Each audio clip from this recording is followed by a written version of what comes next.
What's up, my good brothers of Beta Epsilon Chi? It is, I think, day 4 of Motivation Pledge. It's the light skinned God, yours truly. Today I got a special guest. Jaheem. Ja. Y'all know me? Yes, sir. I don't know if you can tell, we got the little face mask going today, a little detox. Light skins know best. We're just gonna, today we're gonna talk about today we're gonna do more of a relaxing day. I mean, I've had a rough day. I think it's best if we just kind of relax and we kind of just talk about what it means to be motivated. So I'm gonna pass it on to Job. What does it mean to you to be motivated? What's your definition of motivation?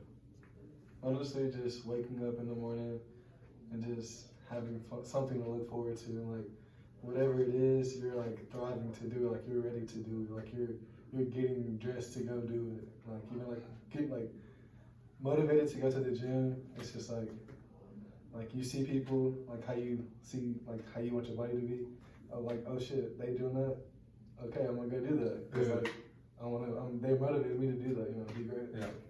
So let me ask you this: in instances where you wake up in the morning and you simply just can't be motivated, what do you do in that instance? Like, how do you cope? Like, how do you overcome that? Honestly, in my situations, there's everybody got their bad days. So sometimes you just can't overcome that darkness that's hovering over you. You just gotta relax it out and just pray about it. And then other days you just ignore that negative energy and you find the positive in the negative. Yeah. You make the best out of the worst. Yeah. So I agree with Jaheem. I believe you got to make the best out of the circumstances you're given or the cards you're dealt. And I believe in any negative situation, there's positive aspects. I'm a little bit of a hypocrite. I give the best advice when it comes to being motivated, what to do from here on out, and that sort of thing. But as many as you know, I don't mask it. Pun intended. That's good. I suffer from mental health, depression, anxiety, anything you name it. I pretty much suffer from it. But it's important to know that therapy is an option. As men, we're brought up to mask our emotions, to hide them from the world. And I remember, I didn't hear this exactly from my parents, but I always had this mindset of men aren't supposed to cry. That's a woman's trait. Men are supposed to be stronger. They're supposed to bottle up their emotions and simply be men. And I feel like that's what I did for the longest until I realized, I'm suffering bad from mental health.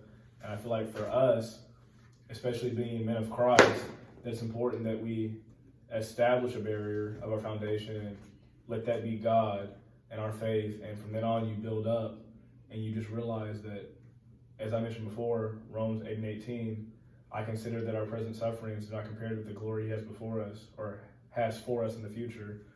I believe that's off the dome, something slight. I believe we just can't let mental health get the best of us, and I feel like that's the biggest enemy. And as John mentioned, I want to touch on this. He mentioned prayer, and I feel like as Christians, our greatest weapon is prayer.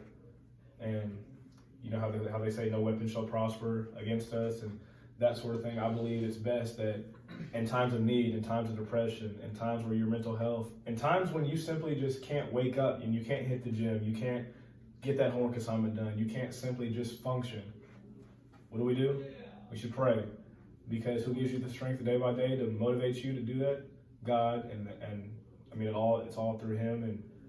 And I simply just believe that when it comes to being simply motivated, it's all in your head. And I feel like I can say what I want to say on here to motivate y'all, but the true motivation comes from yourself. And you can only find that if you begin to love yourself. And I feel like as men, we should start exemplifying and we should start praising self-love. And I feel like that's where I lacked. You cannot love somebody else. For those, those of you that are seeking out relationships with women and just relationships in general with whomever, you simply cannot love somebody else until you can love yourself. And I feel like that's what's important as men of Christ and men in general, that you need to find that self-love. You need to be able to look in the mirror in the morning and say, I love myself. I know it can sound kind of corny, but I'm being serious here. You need to simply be able to say, today I'm going to do this and I'm going to do that. And I'm not going to let anybody distract me or, hold me back from doing that simply because you are your own human being. And I believe moving forward, we're our own worst enemy. So simply, there's no one truly holding you back from doing these things that make you who you are, except for yourself. So with that being said, ladies and gentlemen, your greatest weapon of all time, prayer. You are your own worst enemy. We need to start exemplifying self-love as men of Christ. And I truly believe once you do those things, you can simply be motivated. And that's simply what all these videos have been about, is just simply motivation. But I want to take time away and say that I simply can't motivate you. Motivation comes from within, and it comes from yourself. And with that being said, ladies and gentlemen, it's the Light Skin God, special guest Jaheim, and we'll see you tomorrow. That was fucking